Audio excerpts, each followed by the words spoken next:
Mechanical aptitude test क्या है? जब आप आईएसएसबी में जाते हैं, आईएसएसबी में पहले दिन तो आपकी सिर्फ फॉर्म फिलिंग होती है, कुछ भी करना नहीं होता। दूसरा दिन आपका बेसिकली होता है रिटन टेस्ट का। तो आपके टेस्ट होते हैं, सबसे पहले आपको वर्बल के एमसीक्यूज मिलते हैं, फिर आपको नॉन वर्बल इंटेलिजेंस टेस्ट के एमसीक्यूज मिलते हैं, उसके बाद आपको मैकेनिकल एप्टीट्यूड टेस्ट मिलता है। इसमें टोटल 50 एमसीक्यूज होते हैं, 50 सवालात होते हैं, ठीक है, और 15 मिनट का टोटल टाइम होता है आपके पास। और कहा जाता है कि इसमें आपको नेगेटिव मार्किंग भी होगी। तो इसमें मतलब ये क्या करना, आपको एक बुकलेट मिलेगा, उसमें 50 एमसीक्यूज होंगे और साथ एक शीट दे दी जाएगी, ठीक है। उस शीट में सीरियल नंबर लिखे होंगे 1 to 50, और ये ABCD ऑप्शन नहीं होगी इस एमसीक्यूज में। ये एमसीक्यूज टाइप नहीं है कुछ इस तरह से कि पहला सीरियल नंबर है तो उसके आगे A B या लिखा होगा सेम, 3 ऑप्शन होंगी, या लिखा होगा A B या इक्वल, या A B या नन।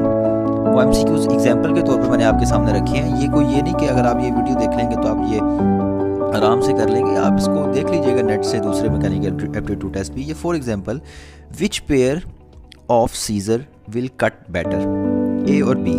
अब देखें, इतनी तो इंसान की अक्ल काम करती है कि इन दोनों पिक्चर्स को देख के आप बता सकते हैं कि कौन सी जो है कैंची अच्छे से काट सकती है, जो उसके अंदर चीज़ ज़्यादा अंदर है, ठीक है। वो B ऑप्शन क्लियर है। अगर आप दूसरा ऑप्शन देखें तो ये पहला एमसीक्यू देखें, विच इज़ हैवी, A और B। तो जो है वेट में उस पर क्या रखा है, एक तरफ 1 किलो आइस यानी बर्फ़ और दूसरी तरफ 1 किलो आयरन। अब ऑप्शन दी होंगी दूसरे एमसीक्यूज यानी एमसीक्यूज के आगे, सीरियल नंबर के आगे A B या सेम। अब आपने उन तीनों में से एक पर टिक लगना है। तो लोगों की कॉमन सेंस कहती है कि आयरन जो है मतलब लोहा तो भारी होगा, दोनों 1-1 किलो है, ठीक है। तो ऑप्शन क्या होगी, बेसिकली सेम या इक्वल की ऑप्शन होगी, वो तीसरी ऑप्शन पे आपने टिक करना है। अब A B C भी ऑप्शन हो सकती है। अब ये नेक्स्ट क्वेश्चन है, उसमें पूछा गया है कि what is the direction of wheel C, ठीक है। ये क्लॉकवाइज घूम रहा है, तो दरमियान वाला जो B है वो ज़ाहिर बात है एंटी क्लॉकवाइज घूमेगा, और फिर एक क्लॉकवाइज। तो जो A की डायरेक्शन है वही C की डायरेक्शन है। अगर नेक्स्ट एमसीक्यूज देखा जाए तो फिर वो कहता है कि 3 aeroplanes are coming, which aeroplane is turning to left. अब A B C ऑप्शन की तरफ देखें तो कौन सा लेफ़्ट की तरफ जा रहा है। अब हमारे हिसाब से लेफ़्ट की तरफ को A जा रहा है, लेकिन वो जहाज़ अपने हिसाब से राइट को चला जाएगा। तो C जो है, C is the right option कि वो जहाज़ अपने हिसाब से लेफ़्ट की तरफ को जा रहा है। फिर एमसीक्यूज है, which man can lift greater weight, A और B। ये बेसिकली जो है ये मैन बनाया हुआ है, ठीक है। अब पता चल रहा है कि B जो है ज़्यादा ग्रेट, जिसको थोड़ा सा फिजिक्स की सेंस है, ठीक है, वो आराम से बता सकता है कि B जो है इसकी राइट ऑप्शन है। और फिर उसके बाद लिखा हुआ है third MCQs, which cage weighs more, the cage with the bird outside A और the cage with the bird inside flying inside B। अब देखें, हम इन दोनों में से किसका वेट ज़्यादा होगा। ऑप्शन लिखी होगी A B या इक्वल। अब एक में परिंदा बाहर है और एक में परिंदा पिंजरे के हवा में है, तो उस परिंदे का उस पिंजरे पे कोई इफेक्ट नहीं पड़ेगा वेट पर, ठीक है। तो इन दोनों का जो वेट है वो सेम होगा। उसके बाद अगर ये देखा जाए, which gear will take the most turns in a minute, A B या C। अब देखें कि C जो है सबसे छोटी गरारी है, ठीक है।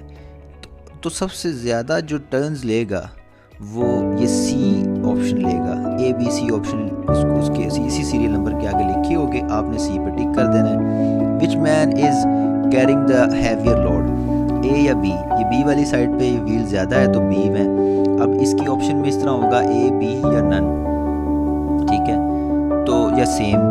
तो आपने उस हिसाब से उसको करना है। फिर ये एक एमसीक्यूज है, there are 2 bottles, one A मतलब इस जो पहला है वो फुल ऑफ मिल्क है और दूसरा फुल ऑफ क्रीम है, तो किसका वेट ज़्यादा होगा।